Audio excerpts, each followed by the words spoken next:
بسم اللہ الرحمن الرحیم۔ انسانی زندگی میں پائے جانے والے 3 کام ایسے ہیں جن سے ہر مسلمان کا واسطہ پڑتا ہے۔ ان کے اثرات چونکہ سیدھے سوسائٹی پر پڑتے ہیں، اس لیے شریعت میں ان کو جتنی جلدی ہو سکے انجام دینے کا حکم دیا ہے۔ چنانچہ حضرت علی رضی اللہ عنہ سے حضور صلی اللہ علیہ وسلم نے ارشاد فرمایا کہ اے علی، ان 3 کاموں کو جلدی انجام دینا۔ نمبر 1، جب نماز کا وقت ہو تو اسے جلدی ادا کرنا۔ جب نماز کا وقت ہو تو اسے جلدی ادا کرنا۔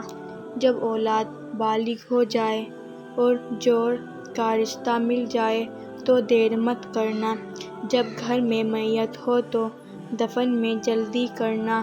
مگر افسوس کہ انہی 3 کاموں کے بارے میں ہماری سوسائٹی بہت ہی زیادہ غفلت کا شکار ہے۔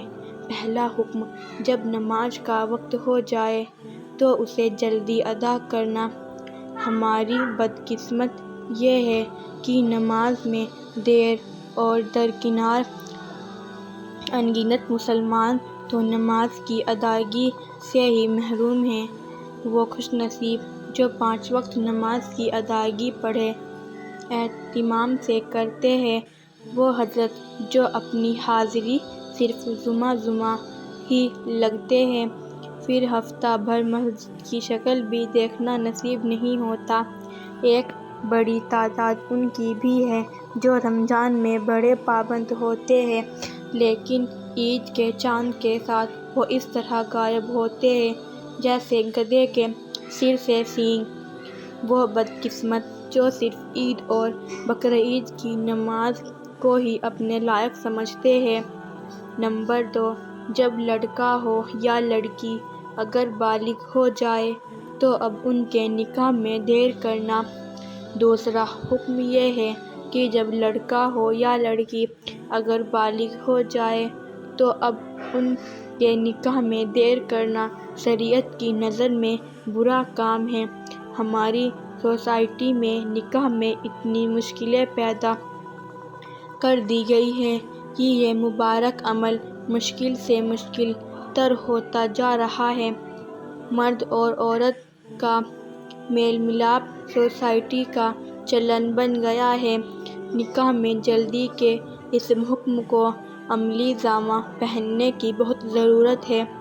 نکاح میں دیر کرنے کی وجہ اور عام طور پر یہ ہوتی ہے کہ لڑکا ابھی اپنے پیروں پر کھڑا نہیں ہوا۔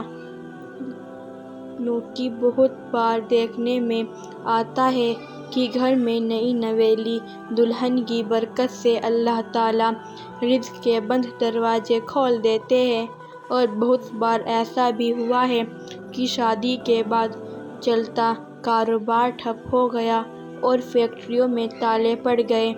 نمبر 3، جب گھر میں میت ہو تو دفن کرنے میں جلدی کرنا۔ تیسرا حکم، جب گھر میں میت ہو تو دفن کرنے میں جلدی کرنا۔ ہماری سوسائٹی اس سلسلے میں بہت زیادتی کرتی ہے۔ مردے کو ایک لمبے وقت تک رکھا جاتا ہے صرف اس وجہ سے کیونکہ فلاں رشتہ دار باہر ملک سے آ رہے ہیں، حالانکہ جہاں یہ مردے پر ظلم ہے وہیں میت کے گھر والوں پر بھی ظلم ہے۔ ظاہر ہے کہ میت کی تدفین تک گھر والے کوئی دوسرا کام نہیں کر سکتے، اس کے علاوہ ان کا غم بھی کم نہیں ہوتا۔ ایسی ہی دینی جانکاری کے لیے پلیز ہمارے چینل کو سبسکرائب کریں۔ اللہ آپ کو دونوں جہاں میں کامیابی عطا فرمائے، آمین۔